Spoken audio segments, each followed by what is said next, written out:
بسم اللہ الرحمن الرحیم۔ پل صراط کے پار۔ گھر میں داخل ہوا تو دیکھا بیوی بیٹھی رو رہی ہے۔ کیا ہوا؟ میں نے پوچھا۔ یہ آنکھیں کیوں لال کر رکھی ہیں؟ سب خیریت تو ہے نا؟ آج اس کمینے نے بیوی کے کہنے پہ اس بڑھیا کو پھر مارا ہے۔ وہ پھر ہچکیوں سے رونے لگی۔ تمہیں کیا؟ وہ اس کی ماں ہے، تمہاری نہیں۔ اور پھر بڑھیا زبان چلاتی ہوگی، بہو کے معاملات میں دخل دیتی ہوگی۔ میں نے اس کا غم غلط کرنے کے لیے کہا۔ زبان چلاتی ہوگی، معاملات میں دخل دیتی ہوگی؟ آپ کو کچھ پتہ بھی ہے؟ اس بیچاری کو فالج ہے، اٹھنے بیٹھنے کے لیے سہارے کی محتاج ہے، اٹک اٹک کر اپنی بات پوری کرتی ہے۔ بیوی نے تلخی سے جواب دیا۔ پہلے تم نے کبھی بتایا نہیں کہ اس کو فالج ہے؟ میں نے انجان بنتے ہوئے کہا۔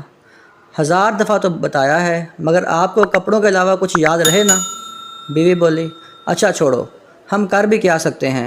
میں نے موضوع بدلنے کی کوشش کی۔ میرا دل کرتا ہے کہ بڑھیا کو اپنے گھر لے آؤں کچھ دنوں کے لیے۔ میری بیوی نے کہا۔ کیا کہا؟ پاگل ہو گئی ہو؟ پرائی مصیبت اپنے گلے ڈالو گی؟ مجھے اس کی سوچ پہ غصہ آ گیا۔ صرف ہفتے بھر کے لیے؟ اس نے میرے غصے کو نظر انداز کرتے ہوئے کہا۔ شاید وہ پہلے سے ہی سب پلان بنا کر بیٹھی تھی۔ نہیں، یہ ناممکن ہے۔ اور پھر وہ کیوں دینے لگا اپنی ماں ہم کو؟ میں نے کہا۔ اس کی بیوی کئی مرتبہ کہہ چکی ہے کہ بڑھیا کہیں دفع تو ہو نہیں سکتی، کتے کی سی جان ہے، مرتی بھی نہیں۔ بیوی نے کہا۔ اچھا یہ کہتی ہے وہ؟ میں نے بیوی کا دل رکھنے کے لیے کہا۔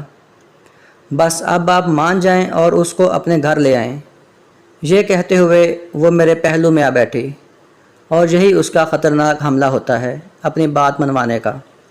اچھا جی، اب اس بڑھیا کو گھر لانے کی ذمہ داری بھی مجھ پر ڈال رہی ہو، اور یہ تو سوچو کہ تم اس کو سنبھال بھی لو گی۔ میں نے کہا۔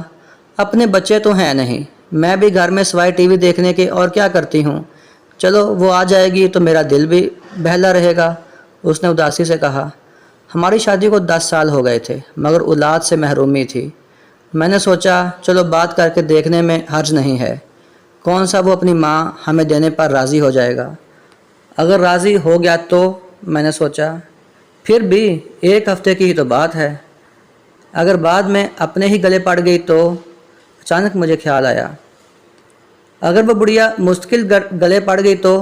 میں نے اپنے خدشے کا اظہار بیوی سے کیا۔ یہ تو اور اچھی بات ہے، اس نے خوش ہوتے ہوئے کہا۔ سچ کہتے ہیں عورت بیوقوف ہوتی ہے، میں نے دل میں سوچا۔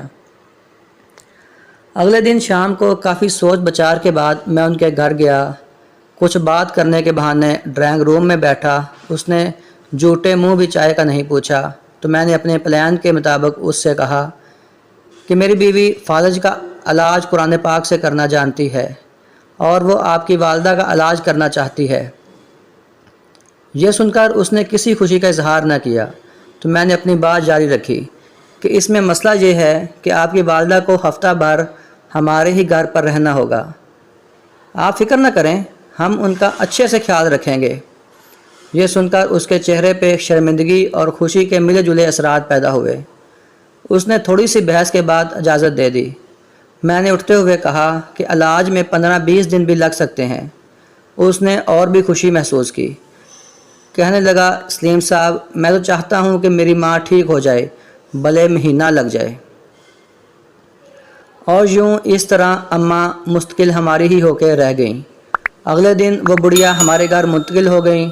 بس وہ بڑھیا کیا تھی، سفید روئی کا گالا سی تھی، نور کا ایک ڈھیر سا تھا، لاغر سی، کمزور سی، جیسے زمانے بھر کے غم اس کے نورانی جھریوں بھرے چہرے پہ تحریر تھے، آنکھوں کے بجھتے چراغ، کپ کپاتے ہونٹ۔ مناسب خوراک اور دیکھ بھال نہ ہونے کی وجہ سے حالت اور زیادہ خراب تھی۔ میری بیوی تو تن من دھن سے اس کی سیوا میں جٹ گئی۔ اس کے لیے ہر چیز نئی خریدی گئی، بستر، کمبل، چادریں، کپڑے۔ اچھی خوراک اور خدمت سے اماں کے چہرے پہ رونق آنے لگی۔ پتہ ہی نہ چلا مہینہ گزر گیا۔ پہلے اس کی بہو ہر 2 دن بعد آتی رہی، پھر 4 دن کا وقفہ ہوا، پھر ہفتہ ہونے لگا۔ اماں کو واپس لے جانے کی بات نہ اس نے کی نہ ہم نے۔ دوسرے مہینے میں وہ 1 ہی دفعہ آئی۔ گھر کی مصروفیت کا رونا روتی رہی۔ تیسرے مہینے کے بعد اس نے آنا بند کر دیا۔ میں نے بیوی سے کہہ دیا کہ اب اماں تمہاری ذمہ داری بن گئی ہے، اب تم سنبھال لو۔ بیوی نے خوشی کا اظہار کیا۔ یہ غالباً 7واں مہینہ تھا کہ اس آدمی کو اس کی بیوی نے قتل کر دیا اور بعد میں وہ خود بھی پکڑی گئی، اور یوں اماں صرف ہماری ہی ہو کے رہ گئیں۔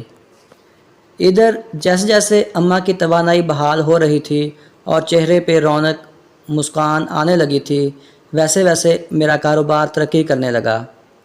ایسے لگتا تھا جیسے مجھ پر دھن برسنے لگا ہو۔ سال بھر میں میری 3 دکانیں ہو چکی تھیں۔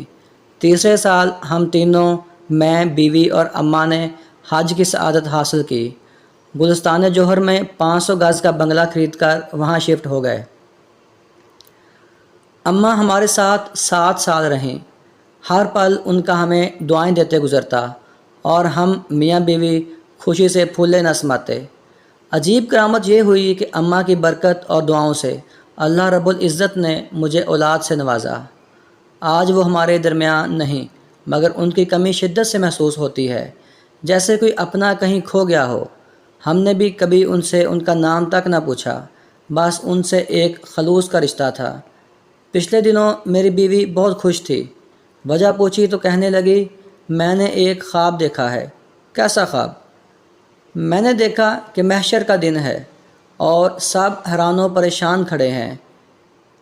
ان میں بھی کھڑی ہوں کہ اتنے میں اماں آئیں اور میرا ہاتھ پکڑ کر کہنے لگیں، منیرہ ادھر آ میرے ساتھ، تجھے پل صراط پار کرا دوں۔ میں ان کے ساتھ چلی۔ ہم ایک باغ سے گزرے۔ تھوڑی دیر میں باغ ختم ہوا تو ایک بڑا سا میدان آ گیا، تو اماں کہنے لگی، بس ہو گیا پل صراط پار۔ میں حیران ہوئی تو وہ بھی زور سے ہنسنے لگیں۔ پھر میری آنکھ کھل گئی۔ مبارک ہو بھئی، بہت اچھا خواب ہے، مگر تمہیں میرا خیال نہ آیا؟ قسم سے میں اتنی پریشان تھی کہ چلو خیر، ہمیں بھی کوئی نہ کوئی مل ہی جائے گا جو پل صراط پار کرا دے۔